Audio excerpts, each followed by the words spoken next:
মূলত গতকাল that means 1 তারিখ দিবাগত রাত 2টা থেকে 4টা 30 এই সময়ের মধ্যবর্তী সময়ে মিরপুর মডেল থানাধীন মিরপুর 2 প্রাথমিক শিক্ষা অধিদপ্তরের 2য় তলায় স্টোরুমে দুর্বৃত্ত কর্তৃক আগুন লাগানো হয়। তো ওই ঘটনার সাথে জড়িত যারা আছে এই সংক্রান্ত আমরা 3জন আসামিকে গ্রেপ্তার করেছি এবং মামলার প্রাথমিকভাবে জিজ্ঞাসাবাদে আমরা কিছু তথ্য পেয়েছি, সেটা জানানোর জন্য আপনাদের উদ্দেশ্যে আমাদের এই প্রেস ব্রিফিং এর আয়োজন। আমার সাথে উপস্থিত আছেন আমাদের মিরপুর বিভাগের অতিরিক্ত উপ পুলিশ কমিশনার, উপস্থিত সহকারী পুলিশ কমিশনার মিরপুর জোন, উপস্থিত ভারপ্রাপ্ত কর্মকর্তা ভারপ্রাপ্ত এবং এই মামলার আয়ু এবং এই মামলার এই ঘটনার রহস্য উদ্ঘাটনে জড়িত আমাদের অনেকটা বিশেষ টিম এখানে কাজ করছে।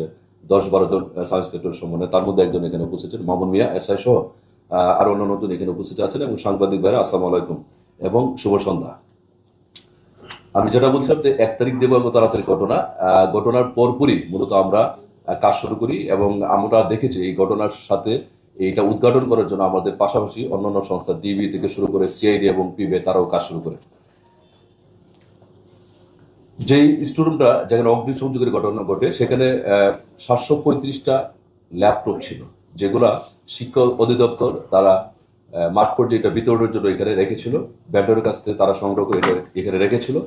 এবং এই অগ্নিসংযোগের ফলে যেটা ঘটে আমরা দেখতে পাই ঘটনাস্থল ভিজিট করে যে এটা এখানে 33টা ল্যাপটপ আংশিক ক্ষতিগ্রস্ত হয়, 29টি একটু বেশি মাত্রায় পুড়ে যায় এবং 140টি ল্যাপটপ সম্পূর্ণ অবস্থায় পুড়ে যায় এবং 450টি ভালো ছিল। এটা হলো ব্রেকডাউনটা 725টির মধ্যে। এবং এর মধ্যে 83টি ল্যাপটপ, ওই যে 725টির মধ্যে 83টি ল্যাপটপের কোনো হদিশ আমরা এখনো পর্যন্ত পাইনি।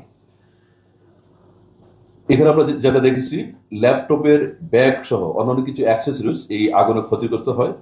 মূলত অজ্ঞাতনামা ব্যক্তিরা সরকারি ভবন এবং ভবনের স্টোরুমে রক্ষিত এই যে ল্যাপটপ এবং সরকারি মালামাল এটা ক্ষতি সাধন করার উদ্দেশ্যে মূলত মানে আমাদের সেভারেজ করার জন্য এই আগুনটা দেয় এবং এর মাধ্যমে সরকারের প্রায় 2 থেকে 3 কোটি টাকা মূল্যমানের ক্ষতি সাধন করে।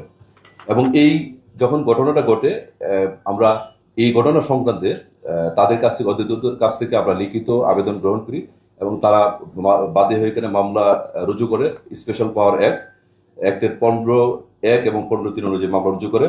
মামলাটি তদন্তকালে মিরপুর মডেল থানা পুলিশ তথ্য প্রযুক্তির সহায়তায় ঘটনার সাথে জড়িত প্রাথমিকভাবে যে এখানে এই স্টোরুমে যে অগ্নিসংযোগ দেয় তাকে আমরা মোটামুটি চিহ্নিত করতে পারি। একটা পর্যায়ে চিহ্নিত করে আমরা প্রাথমিকভাবে তার সম্বন্ধে যাচাই বাছাই করি এবং দেখি আসলে এই ঘটনার সাথে আসলে প্রকৃতপক্ষে সে জড়িত কিনা।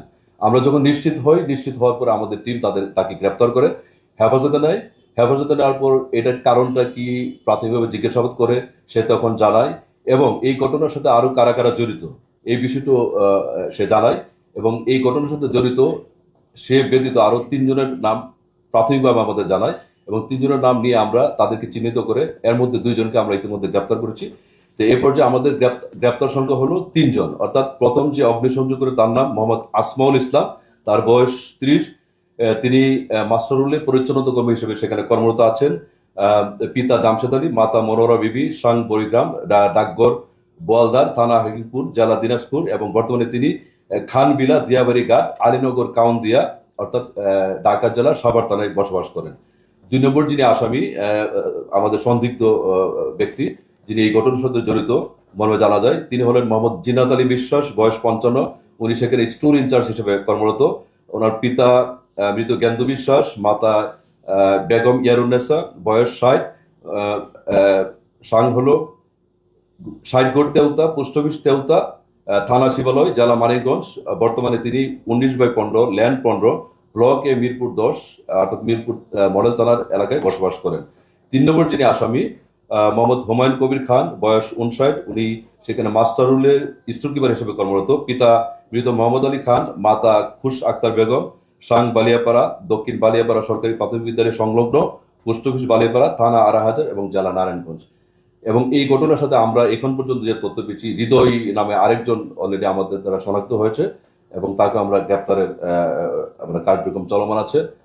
আমরা তদন্ত করছি এই ঘটনার মূল যে মোটিভ, কেন তারা এখানে অগ্নিসংযোগ করলো, মূল পরিকল্পনায় তাদের বাইরে আর অন্যান্য কেউ আছে কিনা এবং এটার মূল মোটিভটা কি সেটা আমরা বের করার জন্য আমরা কাজ করছি।